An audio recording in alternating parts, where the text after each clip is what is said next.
Hey, it's Joey Thurman. I'm excited to bring you Season 2 of the Fad or Future podcast. We live in a world where information is everywhere, easy to access, and sometimes not always accurate, especially in the health and wellness space, which is exactly why I created this show. There's two sides to every story, and I'm here to present both and let you decide, is it a fad or is it the future? Health fads come and go, but the science behind them is what makes them work. Or fail. I'm bringing the experts to you and putting the facts on the table so you can decide how and where to put your efforts in your own personal health and wellness journey. What's going on? It's Joey Thurman. Here's another episode of the Fad or Future podcast. And do we need our brains? I don't think we need our brains, do we? Do we need to work out? About working out and our brain health? I don't know. I've got this guy, Ryan Glatt, staring in front of me with a cat behind him, brain health coach, personal trainer, and about a week away from having his master's in neuroscience. So we can say master's of neuroscientist. You know, I'm going to say that you passed everything and you graduated. So we're going to go ahead and do that. What's up, man? Thanks for coming on. Thanks for having me. All right. So you are a personal trainer and a brain health coach. What is that? I mean, you don't need to explain personal trainer. People know what personal trainer is. What is a brain health coach? So a brain health coach, I would assume we don't need to explain what a health coach is. I guess we'll talk about health coach. So somebody who tells people to be healthy, right? Pretty much. Yeah. Coaches behavior change to hopefully adhere to one or more lifestyle modification type things. You know, it's really just taking what health coaching and personal training and fitness is and gearing it towards brain health. It's actually quite simple in concept, right? Sure. In practice, there's also some things that are quite simple and also some things that are quite complex. But you know, so much of health coaching and fitness has been geared towards talking about metabolism or muscle physiology or cardiovascular health. And you know, we have this amazing organ called the brain, right? And we have a lot of issues that have to do with the brain, looking at neurodegenerative diseases, mental health issues, and just people who would like to optimize their cognitive functioning on a daily basis. And so if it's so important, and if we'll get into some of the research, and if exercise and various lifestyle changes can be so impactful for it, why have we not connected the dots? So we have the facilitation of exercise prescription, behavior change, the facilitation of improved lifestyle behaviors. And you know, those are the things that are most important for brain health. But the people facilitating those things, we're talking about health and fitness professionals, health coaches, physicians, functional medicine doctors, heck, even yoga instructors, really don't connect the dots and don't know how to facilitate brain health specifically like they would a goal of hypertrophy or weight loss. And so I've been in the health and fitness industry for 10 years. I was really drawn towards corrective exercise, kind of a pre-physical therapy. I even became a body worker, specifically a rolfer or a structural integrator. Mm-hmm. But even before that, I was fascinated by neuroscience, studied animal behavior. And the more I started working with people, I noticed these issues that I would come to understand as cognitive issues. They couldn't pay attention as well, or they were easily distracted, or they couldn't memorize our routines, and they were impulsive. And just, I want to understand behavior better. Of course, a type of behavior is cognition. And so I want to understand what cognition is, what are its subdomains, and how can we modify that ultimately to be better or be preventative of it getting worse. And so that's why I got interested in all this stuff. Is I started in the gym, working in 24-hour fitness in my area, and ran my own training business. And once again, you look at me, I'm not the most ripped guy in the world, but more of the nerdy corrective exercise. But I believe neuroscience is the next frontier of health. It's not coming up. It is now. Yep. And I think if anything, quarantine has kind of put a spotlight on that. It's not so, yes, everyone's gaining weight perhaps, and but also mental health is really at the forefront of everyone's pain points right now. And so is cognitive issues. I mean, fluency, you may have noticed, has been changed. Maybe your memory is worse. Maybe your attention's worse because of what's going on. I'm sorry. I wasn't paying attention. No, I'm just ranting. Go ahead. So what I'm trying to say is things like weight loss and mobility and hypertrophy are all still very relevant goals, but somehow they don't seem as important anymore, right? Yeah. And of course, there's various ways to get up the mountain there. Certainly the way you achieve brain health, achieve weight loss, and the benefits overlap. They're not separate. But I would just say, if you ask people their major pain point right now, it likely has to do with the mind or brain more than it does the body. Yeah, I mean, I would agree with you. So, and it's kind of about quantifying things because, me as a fitness expert, it's easy to say like, oh, you're gonna add muscle, you're gonna eat well, and it's easy to see if your body is changing. I think what the hard thing for people is like, how in the hell do you know if your brain's working better, right? It's really hard to sit down unless you're taking some sort of, I don't know, IQ test or doing some sort of brain map, or which I've done before, to see kind of how your brain is changing. But most people don't have access to those kind of high-tech devices or even the professionals. So how would we know if you're actually getting some sort of benefit out of brain health? And let's backtrack a little bit. You kind of prescribed something for me. And as people know, that I'm sort of a human guinea pig here. So I like lifting big weights. I like, being more mobile. I like doing all sorts of different stuff. So you told me to change things up, right? So I'm doing a program right now. You're like, okay, what are you not doing? So I did some eyes closed training, some yoga, some breathing exercises, and really focus on recovery after my workouts to see what kind of change I would experience. And why did you have me do that?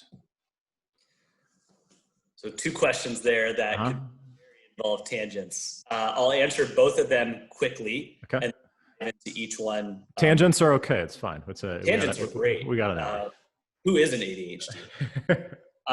So the first thing of assessment, and it does tie well into your second topic there of why I recommended you do something you're not doing. But the best way, the most convenient way to assess cognition and your mental health is to see how you feel. And I know that sounds overly simplistic, but it's most available to everybody. This awareness of awareness, we call it metacognition, is seeing how you feel. And the reason that's important is because it's free, it's accessible, it's available to you 24/7. And we will talk about the other tools available and kind of break them into different categories and the different value they each bring. But even if you have a weight loss goal, yes, there's body fat analyzers and calipers and weight scales, and those are readily available. But ultimately, what are people doing? They're looking in the mirror, right? They're subjectively seeing how they feel, looking down, looking at the mirror, looking back at themselves. And that's mostly how people gauge whether they're satisfied or not, right? That you could look the same and then be on a scale and see it's a difference, but I don't think you truly be satisfied until you really see what you want to see. And with cognition and mental health, there's always a goal of feeling the way you used to feel, or you have this ideal or this vision of how you should be feeling, whether it's feeling sharper or more awake, or you memorize names and faces easier, or giving that speech or that interview is just so much easier for you, or your mental health is so much better. You feel more positive. You don't get as triggered as easily. And so really it's about subjective experience and subjective cognitive performance, subjective mood states. That's really, even clinicians, they will say like, that's really what matters. It's using that as your baseline. And so when I gave you some novelty, and we'll get into why I recommended some novelty and why that ended up being something like yoga, is because I didn't send you a cognitive test. I easily could have sent you a computerized cognitive evaluation, but I think it's not like you said no. It's just like, well, just give me something and I'll see how I feel. Yeah, because that's the thing. So me trying all these things out, and season 1, as I told you in the pre-interview, I was flying everywhere and I was trying all this stuff out and I had access to all of these things that people didn't have. So I wanted to do something like, okay, what can people quantifiably do right now and just implement into their day? So that's kind of why I wanted to try it that way.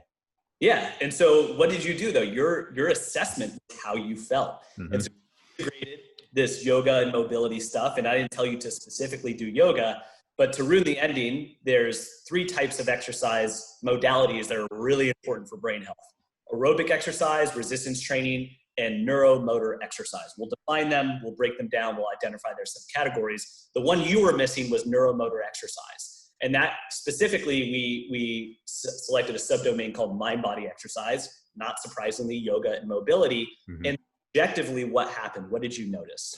Yeah. So one, I mean, I think for a recovery aspect, and when I say recovery, I think people are going to think body. I'm saying mind right now. So I took it one step further, and you didn't tell me to do this, but I was like, okay, let me do things that I'm not doing. So I would do some yoga poses. I would also close my eyes and do some sort of tree pose or, down dog, whatever. And I'm not a yogi, but I know enough, right? So I would go into a pose, I would kind of close my eyes, and then I would just focus on my breaths. Sometimes I would do some box breathing. Sometimes I would do some left nostril breathing, but really I would just kind of focus on not focusing on anything else, just where I was in the moment. So I'd go down into a pose. The neighbors probably thought I was crazy after a run or something. And I would just hold it there, and I would just breathe and kind of be one with myself and, feel where I'm stretching it, or feel where I'm stretching, and feel how I'm feeling mentally and physically. And I did find that I calmed down much better. So maybe I was more put into a parasympathetic state much faster from doing that. And I do feel that on days when I really thought about doing this after my workouts, and honestly, it's like some days I didn't do it, but most of the days I did. I was like, let me take 3 or 4 minutes and do this, and do some sort of stretch and hold and relaxation technique. And most of those days I did feel probably a little bit more sharp, but I had to think about, okay, am I getting more stuff done today? Is my, toddler son running around? Is he distracting me enough? Right. Can I refocus? Because that's my thing. Something shiny is over here, and wait a minute. Oh, let me look at the shiny toy, kind of like your cat. But then how much faster could I redirect that focus and come back to it? That's great. And that's on awesome. those days that I actually took that into account and did that, I did feel like I was more sharp, if you will. Great. And so the hypothesis I might put forward is you engage in some duration or dosage of mind-body exercise techniques, and you felt better in terms of refocusing or reallocating your attention in circumstances that may be perceived as stressful or distracting. And therefore that allowed you to go throughout your day in a more efficient manner. And perhaps what was happening in the background there neurologically is that during the mind-body exercise, you're practicing the modulation of brain activity in a beneficial manner.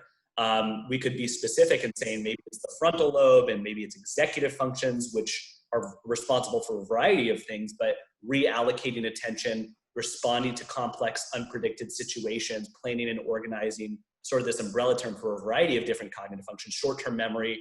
And yoga and body exercise has been found to improve executive functions, either not so much from a structural perspective in the short term, but likely in the short term, it's a functional change. So function precedes structure. We need more time for the brain to train structurally, but at a larger level, you probably modulated your brain activity for it to be more efficient. Maybe the frontal lobe or the parietal lobe, which also has to do with task switching, and we can get into that stuff.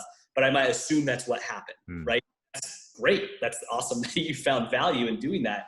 And you did it simply by checking off the box of neuromotor exercise, specifically the sub-check box of mind-body exercise. You basically self-prescribed it. I didn't really tell you to do a whole lot more. You self-organized within that and found it to be valuable, which likely increases the chances you'll do it again, right?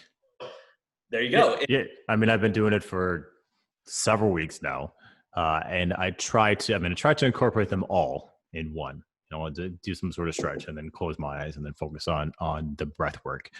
So I would sort of shut everything out, but I would at least try to hit one out of them, every single time, even if it was 1 minute. Okay, let me just slow down the breathing now and then go back inside and, be about my day. But I did find a lot of benefit from doing that. And I think that's something that people kind of struggle with, because like you said, you look in the mirror and then you can see that your abs are coming in, your arms are better, you lost some weight or whatever it is. But why do you feel like people don't actually take into account working their brain, or specifically exercise and, the functioning of our brain. Like people aren't really focusing on that. I mean, you're obviously an expert in that, but we don't ever hear about this. Even in mainstream, people aren't really talking about brain health and then incorporating it with exercise.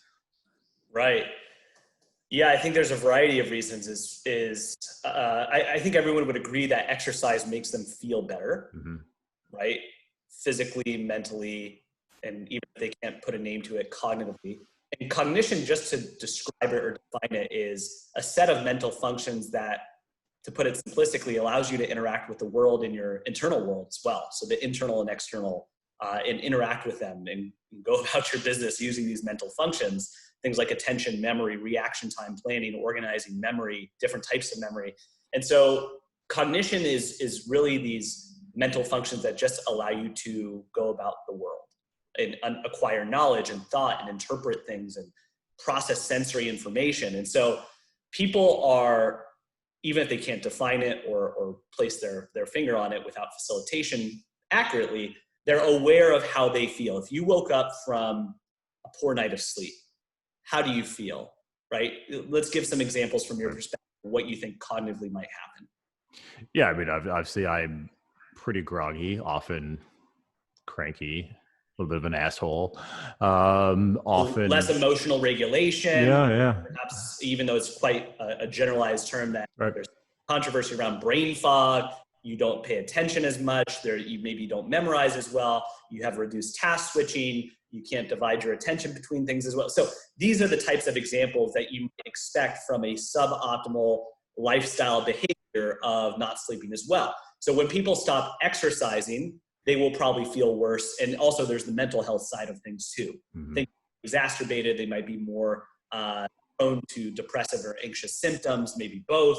And all of those things could ensue. So I think people do connect the dots between exercise and cognitive and mental health. It's just not talked about a lot. And I think it's not talked about a lot for various reasons. I think for brain health, nutrition is usually put at the forefront because I think I have some conspiracy ideas there with supplementation pills. Sure. I think people have a really big appetite for nutrition information, I suppose, pun intended. There's just not a lot of, any expert, it doesn't matter if they're a chiropractor, personal trainer, a doctor of any kind, a PhD that studies the spleen or studies the eyes or studies anything, will just talk about nutrition. I think it's so accessible that any expertise can access it and become an expert and authority talking about nutrition. There's not a lot of people talking about exercise because I think it's not as convenient, and it's actually quite difficult to understand the literature to a degree, because the terms around cognition and the interventions can be a little bit confusing. You really need to understand the research. You need to have good research literacy to really unpack it and understand what's going on. And also, I think people are just okay with sort of generally understanding it. So the popular media will say exercise improves mental health. Great.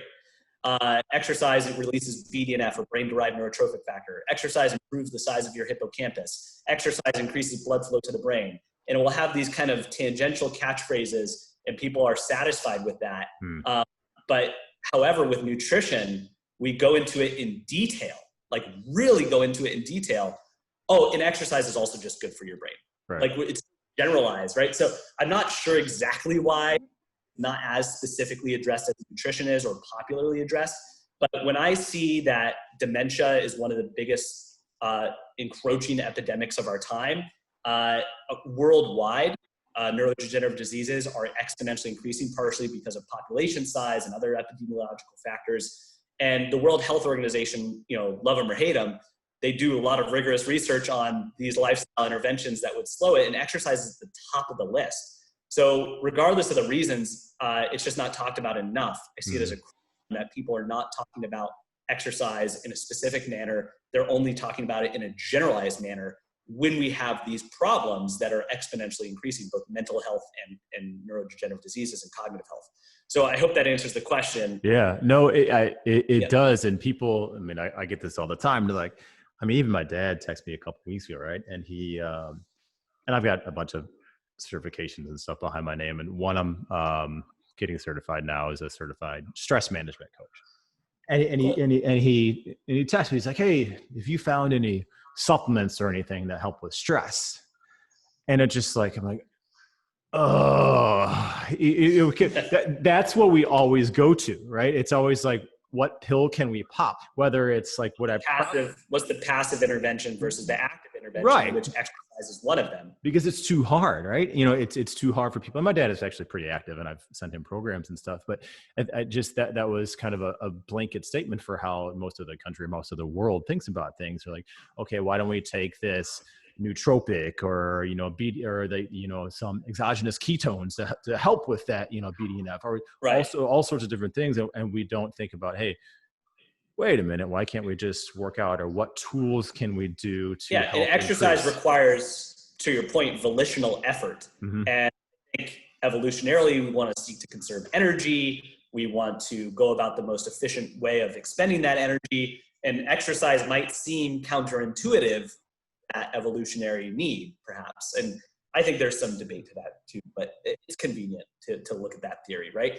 And it's quite possible that exercise goes against it, but the benefit is that we as humans have this like really evolved frontal lobe that's quite large, a brain that's quite large. And within that, we have these executive functions that I mentioned earlier, the ability to self-monitor and self-regulate and manage emotions and manage our attention and short-term memory and plan and organize and reason and make decisions. And since we have that as humans, we can decide to expend that volitional effort to do something that is good for us, right?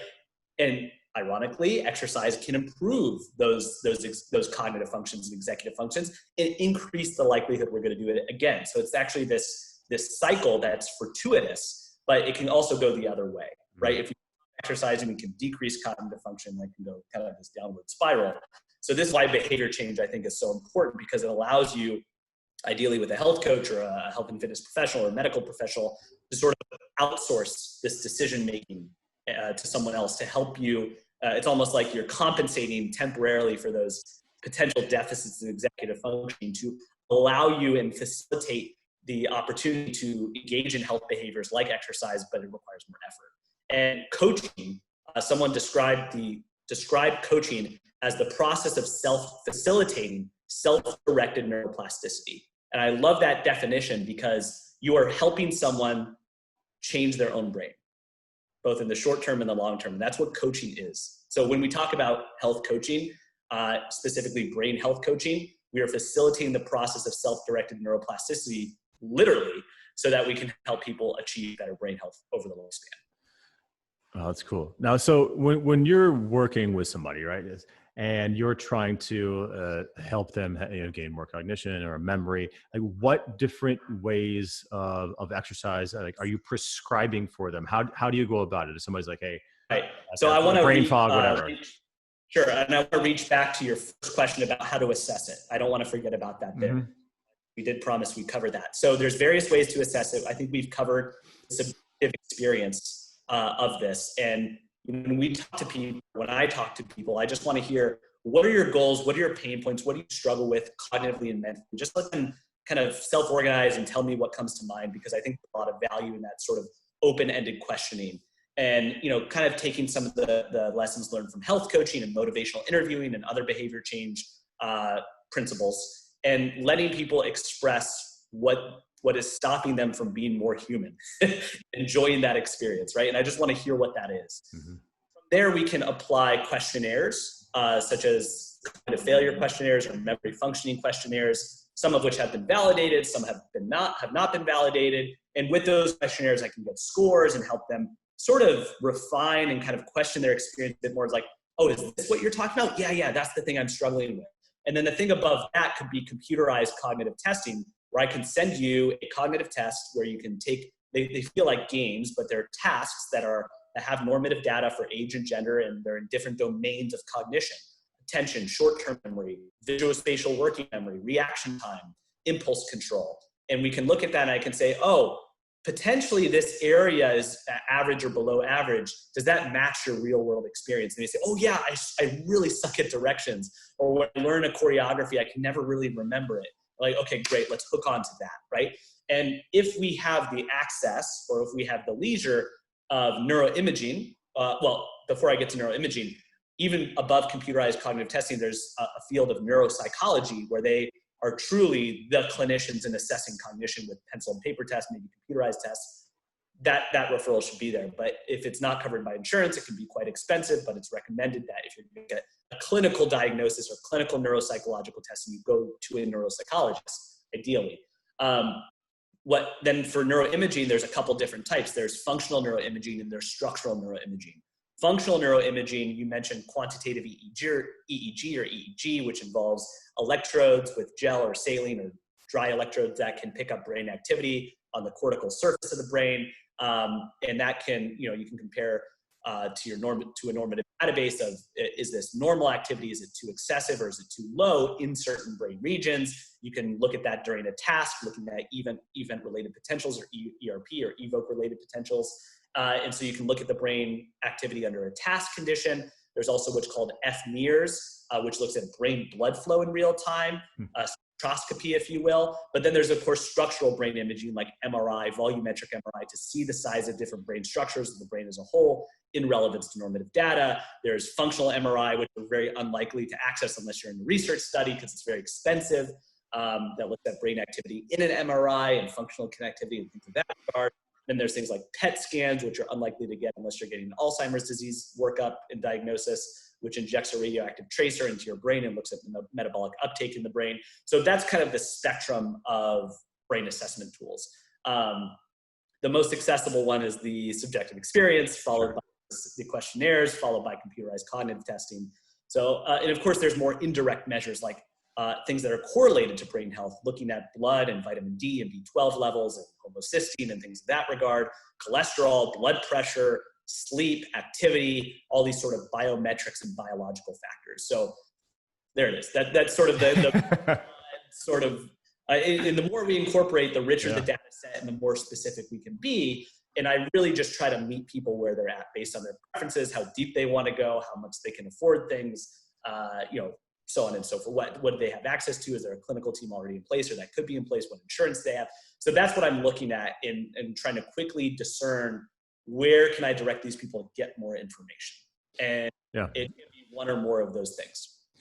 Yeah, I mean, that makes a ton of sense because you can easily get into the weeds with this stuff. And, obviously you talked about nutrition, but people like okay, what's happening with your sleep? What's happening with your supplements? What's happening with your exercise? And then people are like, oh my God, I need to do all of this stuff to help my brain. I just thought it can be overwhelming. Yeah, it can be overwhelming. It certainly can get to that point. So and we don't want our intake process to be burdensome. So that's when I say I meet people where they're at. Yeah. If they want that, I will meet them there. Most people say they want everything, but that's not the reality. Yeah, no. This like fetishization of they're fetishizing like medicine and science and neuroscience because people like worship this stuff, right? Neuroscience, people worship neuroscientists, and that's also part of the problem. It's like it's an organ. Let's not give everything to neuroscience. There's a great book about this called The Cerebral Mystique, and that's why I think it's so tempting for certain neuroscientists to come forward and achieve this fame and stuff like that. And I really don't know about that stuff, but this cerebral mystique, we're so fascinated and so obsessed with the brain that we want to freeze that organ and no other organ when we die, so that maybe in the future we can reinstall it into a cybernetic or organ. I mean, we don't talk about the spleen that way, right? No one's going to worship a spleen doctor, freeze their spleen, you know what I mean? Right. Yeah. That's pretty.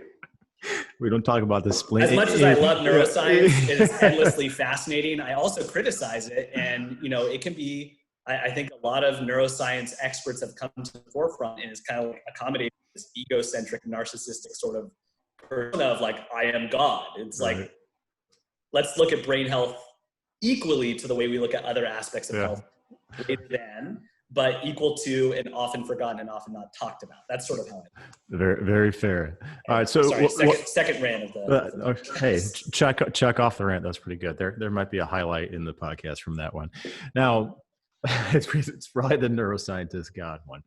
So people, when they're coming to you, let's just talk about like the intake process. Things that that the intake process, and then the things that they can implement like day one, I mean, you talked about the different modalities of exercise and how they could potentially affect our brains in different ways. What are some tangible things that people can do, if they don't really want to get completely into the weeds and go with a full body So and brain scale? I've assessed their goals. Let's say I've never interviewed this person. It's listening to this podcast, right? As I alluded to, there's 3 different types of exercise: aerobic training, resistance training, and neuromotor or skill-based training. Ideally, we're checking off all 3 of those boxes. Some people are at the place where they just need to get more physical activity. They're not at the place where they're ready to vary their modalities. They're like, why would I do all 3 when I can barely do 1? Right? That's the first step, is we want to get people towards the sort of the minimum. Now, there is no real minimum. Everyone would agree, even experts would say that something's better than nothing. But we'd like to be more measurable than that. And so there's something called the Physical Activity Guidelines for Americans, 2nd edition. And it's, put out in collaboration with the American College of Sports Medicine, or ACSM. And you've probably heard this one, Joey, but people should do 150 minutes to moderate to vigorous exercise, aerobic exercise per week. In other words, 2.5 hours or more of moderate to vigorous aerobic exercise. Now, we might roll our eyes at that as fitness professionals and say, well, that's quite general. That's not very sexy. And that's not, there's a lot more to fitness and health than that. And that is true. But we have to recognize the majority of the world is not there. So I think one of the things we can do as health and fitness professionals, and is just, generally individuals interested in health, is to facilitate that for ourselves and also for others. Because sometimes when we try to make it so complicated, we might feel like a failure if we're not hitting what we might determine to be the ideal. That's not true. As long as we're getting at least 150 minutes a week of exercise at a moderate to vigorous intensity, you're good. But we could be better, right? But we think that's good enough. I say that because most people aren't there. I'm mostly consulting individuals such as older adults that maybe have been sedentary most of their life and they're walking, but they're not exercising at a high enough intensity. And sometimes from a behavioral economic standpoint, it can take a lot to get there, but it's the most important thing to do. What we can do then is start to vary intensity or duration. It doesn't mean higher intensity is always better. It doesn't mean longer duration or more minutes of exercise is always better, but it's 150 to 300 minutes, right? So sometimes we just kind of build upon that set of behaviors. If we have, let's assume we've established some sort of baseline of this 150 minutes, the makeup of that 150 minutes can be modified and played with a little bit. So that's why I present these different factors or these modalities of aerobic exercise, resistance training, and neuromotor training. And I can describe why we do that from a brain health perspective. But before I do, perhaps it's helpful to describe the shared and generalized mechanisms of exercise in the brain. Would you go there? Yeah, let's go there. All right, let's do it. Let's dive in. So the benefits of exercise in the brain. Sorry, did I almost spit out your... It's good. I have a little less coffee left right now, so we're okay. All right. I almost looked like I made you spit your... It was close. It was close. Okay. I'll try to do that.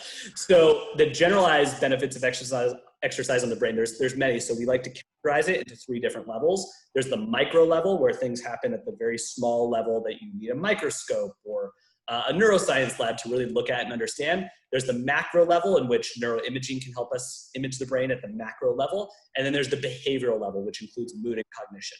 So we talked about those 3 levels in one way or another. The behavioral level includes these cognitive abilities like attention, memory, executive functioning, processing speed, as well as mood.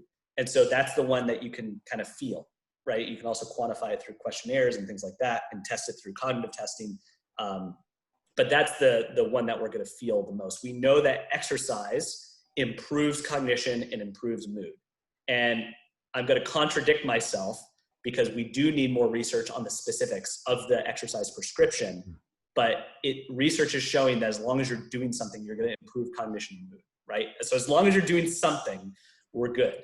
But researchers, including myself, not that I'm more on the research side, I'm kind of trying to bridge the practical with the research, but we're interested in what the differential effects of different types of exercise prescriptions are, right?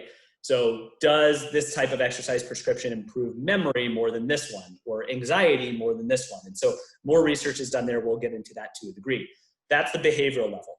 At the micro level, we have things that really has the sex appeal for generalized media, which is the neurotransmitters, the neurons, the molecules, the proteins, the hormones, and all of that's super fascinating, right? So let's start with this category of growth factors. Growth factors are hormones, proteins, molecules that are released by muscle, the cardiovascular system, maybe facilitated that naturally occur in the brain. It includes things like brain-derived neurotrophic factor, or BDNF, another protein that's sort of worship for being miracle growth for the brain, and that is sort of popularized by Dr. Rady in his book Spark. There's VEGF, vascular endothelial growth factor, that basically tells the brain, hey, grow more blood vessels and capillaries because we need more blood. We need more nutrients. We need more oxygen. There's irisin, which is a muscle, or it's a myokine, which is a growth factor that's released from muscle tissue that crosses the blood-brain barrier and also tells the brain to grow and function better. There's IGF-1, or insulin-like growth factor. There's kyuranine. So we could like go through all of this alphabet soup of growth factors that media and certain scientists like to like nitpick and isolate and then glorify. And all of them are awesome. And in fact, certain types of exercise might facilitate certain growth factors over others. So for example, aerobic exercise might facilitate more VEGF, which is kind of more of a cardiovascular response in the brain, whereas resistance training might facilitate more irisin, which is released from muscle tissue. That makes sense. That makes sense that a more cardiovascular heavy modality releases more of a cardiovascular specific growth factor, and muscle training or resistance training releases a muscle specific growth factor. That makes sense, right? And so that's one of the rationales for having a variety of these things. Then there's the neurons and facilitating the creation of new brain cells, a process called neurogenesis. Also facilitating the connections between those brain cells, synaptogenesis. All of that is occurring at the micro level. Oh, don't forget the neurotransmitters, the dopamine, the oxytocin, the anandamide, the serotonin, the acetylcholine, right? And all of those are released from most types of exercise. And similar to the growth factors, we assume that maybe certain types of exercise might emphasize, not exclusively release, but maybe turn up the volume knob more or less on certain neurotransmitters, depending on the experience, depending on the modality. So that's all that stuff at the micro level. And all of it's dope. All of it's great. We love it, right? The last one's the macro level. And the macro level is changes in brain structure or function. And that can occur at a brain region volume. For example, higher levels of cardiorespiratory fitness and more exercise has been correlated with larger gray matter volume or white matter integrity in the brain. Both of those, in fact, slowing the decline of brain volume, but also brain regions may be specifically affected. For example, the hippocampus, an area of the brain responsible for learning and memory that is very sensitive to lifestyle and age-related memory changes, increases in size with aerobic exercise. We've heard that before. Resistance training, there's a systematic review showing the frontal lobes both structurally and functionally improve with resistance training. It doesn't mean those are exclusive. It doesn't mean resistance training only affects the frontal lobe and aerobic training only affects the hippocampus. In fact, resistance training has been found to affect the hippocampus and aerobic training has been found to affect the frontal lobe. But the volume knob, the emphasis might be different with these domains. And then we have like the cerebellum and the basal ganglia, and those seem to be sensitive to motor exercises, or this neuromotor category, skill-based coordinative exercises, proprioceptive inputs, things like that. And it doesn't mean that aerobic training hasn't been found to improve volume or protect those areas, but specifically neuromotor training seems to have this very enhanced effect in those regions. And so we're starting to put the pieces of the puzzle together from a micro perspective, from a behavioral perspective, and a macro perspective that, hey, these exercise generally does good stuff for all of this, but different modalities probably, and there's research to support this, modulate the volume knobs of those different effects. Therefore, why don't we want all of it? Right. Why would you say, you know, I've woken up this morning, I decided I don't want any VEGF, I only want BDNF, right? Or I don't want my hippocampus, I just want my cerebellum. Without imaging or without, I mean, the goal is to get there actually, to have precision medicine where we can get all of this stuff and say, look, your hippocampus is great, your frontal lobe is great, your BDNF is great, but your cerebellum, it's actually below the average. Are you doing anything For like motor fitness oriented, oh, I'm only doing aerobic and resistance training. Oh, let's take up dance, let's take up tennis. And that's what we do at the Pacific Brain Health Center where I work, where we have the leisure of having this information is we can be more precise. So that's like precision recommendations of exercise for brain health adaptations, right? That's what we hope. But that should give you an idea of how exercise can generally, and in some cases specifically, affect the brain. And so going back to it, that is why I simplify it. We want 3 types of exercise modalities: aerobic, resistance, and neuromotor. And now that we understand the neurobiology of it, we have a greater appreciation for why we probably want all 3. Yeah. That was a lot. That was good though. That was a good on point tangent, my friend. Nice work. Well, yeah, and it's helpful to structure that information. Yeah. Now, it can get more specific than that because there's different types of aerobic training. There's different types of resistance. There's different types of coordinative and neuromotor training. Going back to those, what's recommended, like what is recommended for people to slow cognitive decline and improve brain health. We talked about 150 minutes, 300 minutes. There's additional benefits for strength training from those recommendations. 2 to 3 times a week is recommended. It's debated if 3 times a week is better for the brain, but if you can do 3 times, do it. And then neuromotor training. And neuromotor training is one that people really don't talk about. Like, have you ever heard that used in the fitness industry, neuromotor training? Yeah, no. It's really not discussed. And so that's why I like talking about that one more, not because it's more important, but because people just don't talk about it as much. And so neuromotor training includes hand-eye, foot-eye, coordinative, skill-based, proprioceptive exercises that can include 2 specific subcategories. The first one's the mind-body exercise. That includes the yoga, the tai chi, the Pilates, the qigong, the mindful. And it doesn't mean that those things aren't metabolic, because there's so many variations of those things that become metabolic. And it just means that there's a mind-body component there, and we could define that further if needed. But then there's this other category of what I call more metabolically challenging skill-based exercise. It's not to say mind-body isn't metabolically challenging or skill-based, it is, but it includes the dance, the sports, the martial arts, right? And you can see why I try to separate those 2. And so people should be engaging in one or both of those. And we could assume that there's different psychological effects and different vagal interactions and different modifications to the autonomic nervous system. So you self-selected yoga and breathing and eyes closed stuff over something like sports, dance, or martial arts, probably for a reason, right? Probably because the majority of your exercise program is associated with sympathetic tone. And to assume that you chose that pathway to self-regulate, and you even gave that example, right? So does that make sense? Yeah, no, it does. I mean, I myself, always go towards, lifting weights and, doing more athletic things. And when I was, playing hockey in college, I got a lot of that hand-eye, coordination stuff as well. But yeah, I try to prescribe myself what I'm not doing. So that was definitely perfect. I go about this the same way, right? And so that was talking about the modalities, but we could be specific within those modalities. So something that we could theorize that is helpful for brain health and cognition is novelty. And we look at the science of skill learning, we look at the cognitive phase of motor learning, the associative phase of motor learning, and the automatic phase of motor learning. And when I talk to people that maybe have had an exercise program, I ask them about it. And very commonly what they do is I've been doing the same routine for X amount of years. And that's great because we like consistency, we like lifelong physical activity. But what is the problem within that from a cognitive perspective? There is no volitional thought. There is no cognitive demand. There's no skill that's being learned that's novel.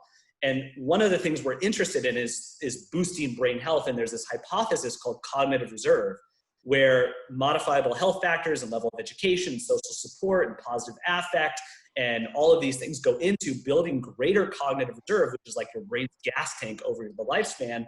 And if we look at what goes into cognitive reserve, yes, of course, exercise is part of that, but so is cognitive demands, so is novel experiences, stimulating activities. So if we were to theorize how to make exercise a bigger dose response for brain health, specifically cognition, what if our exercise included cognitively stimulating activities, and it was novel, and it was stimulating, and maybe on top of that, it was social,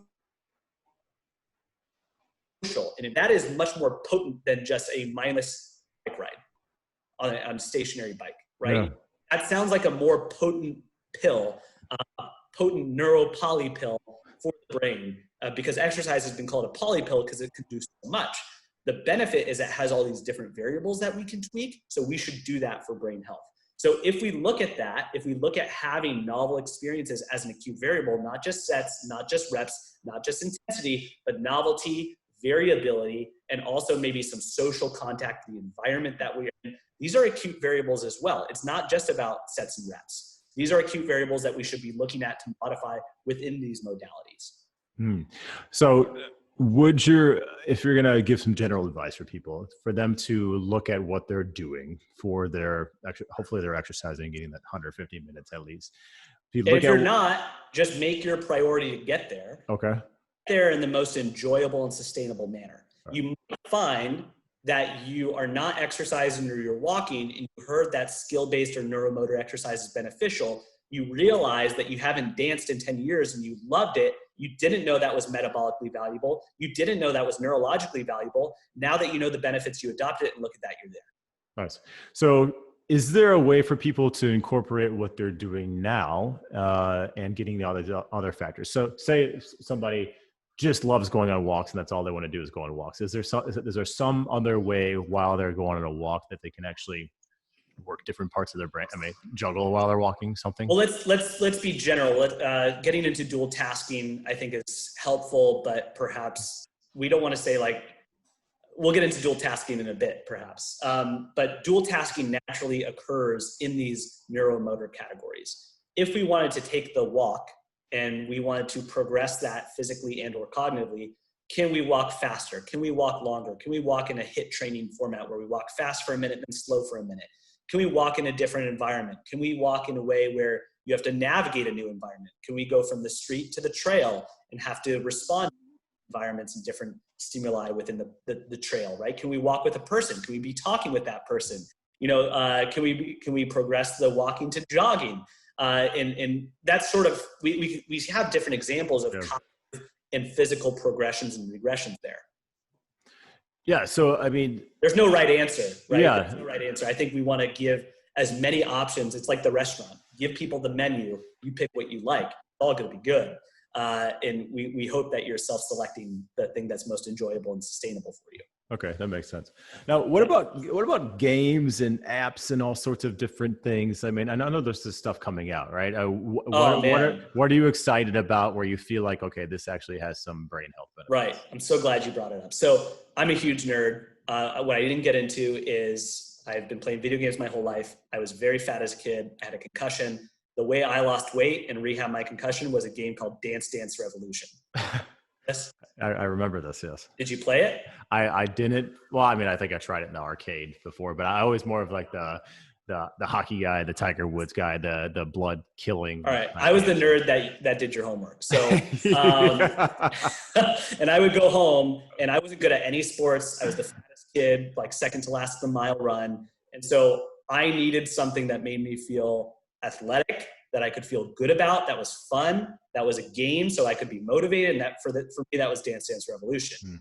Then, fast forward, we had the Nintendo Wii, which was wildly popular. And now, that whole category is called exergaming, so active video games. So I'm still a huge gamer to this day. And at the Pacific Brain Health, we actually study the effects of exergames in older adults with and without cognitive issues. So basically, I play games with your grandma to see if I can prevent dementia. Nice.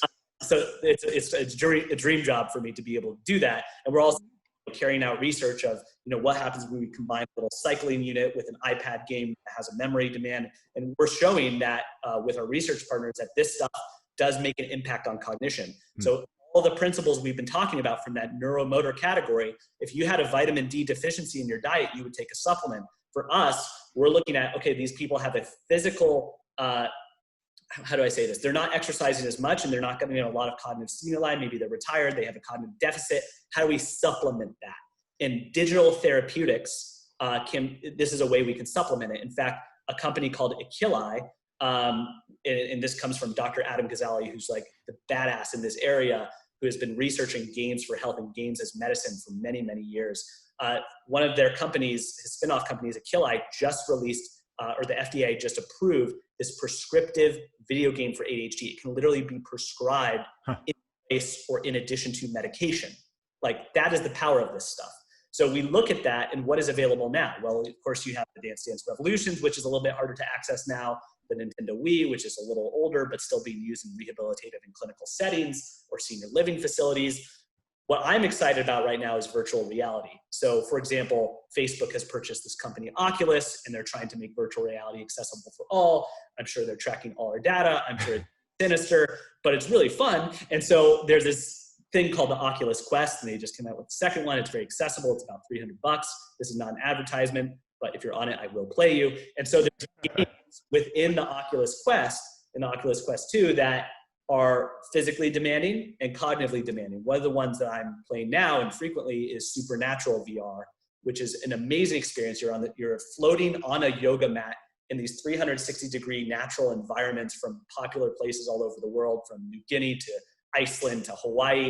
And you have these instructors kind of Peloton style in front of you, telling you what you're going to be doing. You're playing these games to really popular music, and what you're doing, you have a black bat and a gray bat, and you have these targets that are pointing in different directions, and you have to match the bat to the target as fast as possible. And you feel like Ninja Beyonce, and here I am in my underwear in my living room, like, yeah, ludicrous, just like smashing these targets that are mapped by professional choreographers. So there's obviously cognitive and physical demand in there. And even though my fiance is a Zumba instructor and I love the concepts of dance, I just don't opt in to dance on a computer or a TV screen. I don't just like, yeah, I'm going to put music on and feel my body. I'm not just one of those people. Right. But I love this game. And so it's like got the cognitive and physical demands of dance, and I'm sweating and I'm cognitively demanded there. And so I think that's the future, is these extra games, whether it be from the tablet, an app, virtual reality. Like, that's the stuff I'm actively doing and trying to study and partner with companies to get that stuff out there. I want to get people playing more video games for health benefits. So the games for good movement or the games for health movement, that's what gets me really stoked. And the benefit of that is, you could say, oh, that's virtual, it's EMFs, you're going to melt your brain, you're going to have cancer in your brain in 2 years. I don't think that's true. I think some of the EMF hype is yes, I think it's to be concerned about. The mind control, like, I'm not into any of those conspiracies. I believe that, like, can we all agree that cell phones have generally been helpful for society? They haven't killed anybody directly yet. Yeah. So most emerging technologies are not that harmful. They're helpful to society. And so I believe that leveraging technology to be helpful for cognition and physical health it makes sense. So that's what I get excited about. Yeah, that's good. I mean, look, turn your cell phone on speaker, or, talk with it a couple inches away from your head. You'll be all right. I'm sure. Yeah, there's a lot of experts talking about how to reduce EMFs, and it's great. It's great. But that I just look at digital therapeutics, and I look at it in that way, and I see it as helpful, especially when we're in quarantine. We can't go outside as much. The gym, we can't be in that class. How do we replace that and give this sense of depth and immersion and enjoyment? And I do believe that there are virtual solutions. Look at what's happening to the fitness industry. Mm-hmm. Apple, this connected in-home fitness stuff, lots of videos, that is all virtual. We consider that to be good, right? Everyone's fitness business has pivoted to be virtual. So I look at virtual reality and apps and things like that to be the next step. And then there's other connected in-home fitness solutions. Yes, Peloton is there, and it has its aerobic stimulus, and you have distance training that you can do, and you have to pay attention to your instructor. But I wouldn't say it's turned all the way up on that cognitive demand, but there's other connected in-home fitness stuff that like Lightboxer, which has a grouping of lights, and you have to punch it to the rhythm, and it's more cognitively demanding. So if you just look at that skill-based or that neuromotor category, there are virtual solutions to get that or check that box off, right? And so that's what and the value of the virtual is that you can manipulate the stimuli so well that maybe in the future we could be very specific to the domains of cognition that we're targeting. Yeah, I mean, actually, so I took a trip last year to IMG Academy in Florida, which is there you go, which is crazy. I mean, anybody look up IMG Academy. It's basically you're going to high school to play sports, but they they look at everything, and it's sponsored by Gatorade and everything. So you go into this massive gym, but they also have like their, I don't know what they call it, their brain lab, their cognitive performance center. Yeah. Right. So you go in there and they're literally, I mean, they're thinking about it. If you can recognize a play that's split second faster, if you can recognize what's happening in your own sport, your own modality. So they've got these light up boards and everything else where they're either, that's exactly what we do in our same thing in our center, except for older adults. So there's technologies that are a little bit pricey that only clinics and teams could really afford, like SmartFit, FitLight. But there's also different things such as softwares that you can download. So NeuroTracker is a game where there's 8 balls on the screen. You wear 3D glasses, or you can do it in 2D. You can download on your shift around really fast.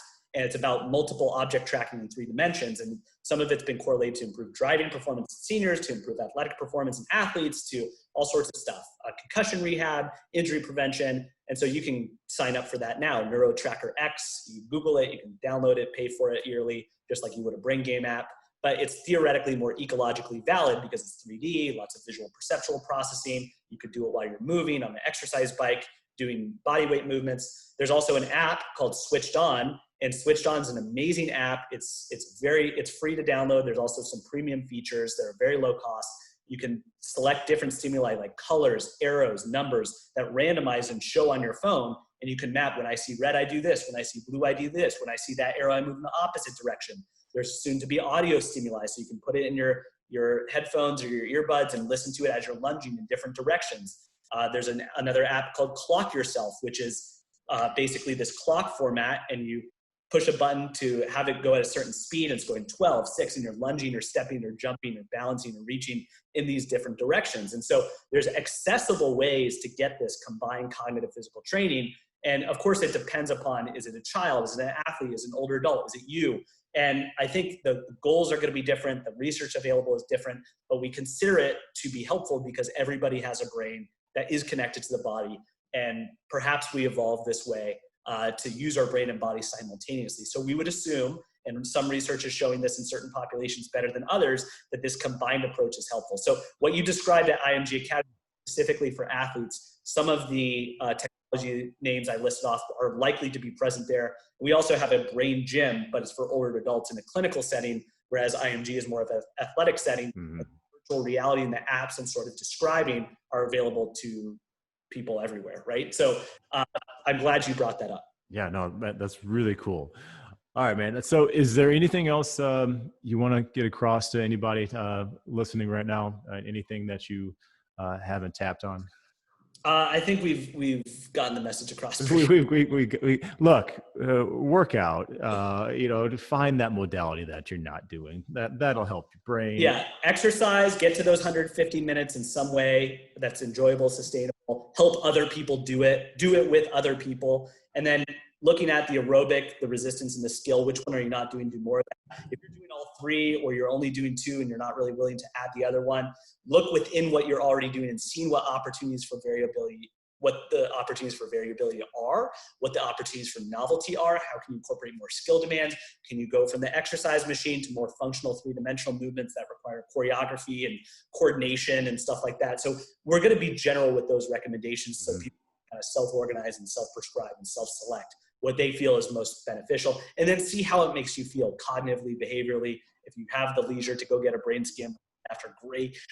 If you have the leisure to get a cognitive test before and after, great. And so my goal is to educate the public on these things, but also I'm kind of resisting the write a book, do a TED Talk for the general population thing, and really focusing on training and educating health and fitness professionals such as yourself, Joey. So the way I started to do that, because following my path, I was having to go everywhere to academia and research and kind of grabbing for all these things to piece it together. But I created a course called the Brain Health Trainer course, which is for health fitness professionals. Doctors have taken it, nurses have taken it, occupational therapists have taken it, but it's primarily geared towards health and fitness professionals. And the Brain Health Trainer course is a 10-hour online course that I have really poured my heart and soul into to teach about the basics of neuroscience, the science that we sort of summarized today, and then what to do about it with your clients and with your population, maybe even your patients. And so that's available. If people want to check that out, they can go to brainhealthtrainer.com, www.brainhealthtrainer.com. They can also follow me on the socials at at Glatt, Glatt, .brain health. I'm sure they'll tag that stuff. It'll be famous after you release this webinar. We're going to change the world. So those are the two best ways to access me. Amazing. All right. Yes. Send that all to me. Anything else you want linked to, I'll put that in the show notes. So make sure everybody you're subscribing, and you already are. Ryan, my man, thanks for coming on. I appreciate it. I'm assuming that everything you talked about, you feel like is the future. I don't need to say fad or future because you just talked about the future. Oh, that's the name of the show, right? Yeah, fad or future, man. Well, I will definitely say that there's a lot of it has been inspired by fads. Brain training is one of those fads, and there's sort of a conspiracy, like, is brain training effective? And I think in order to make it more ecologically valid, or in other words, layman's terms, more likely to transfer to real life, we need to incorporate the motor because our brains and bodies evolve simultaneously. So there's this kind of process approach where we're targeting different things and trying to isolate them. But look at how anatomy has been looked at differently in the fitness industry, where it's no longer isolated. Now it's integrated. We need to look at the brain and body in a certain way. So previously, isolating things was the fad. The future is combining them together. That's what I believe. Amazing and very well wrapped up. All right, it's Joey Thurman with Ryan Glatt. And remember, don't be a fatty, FADDY. Be a part of the future. Cheers.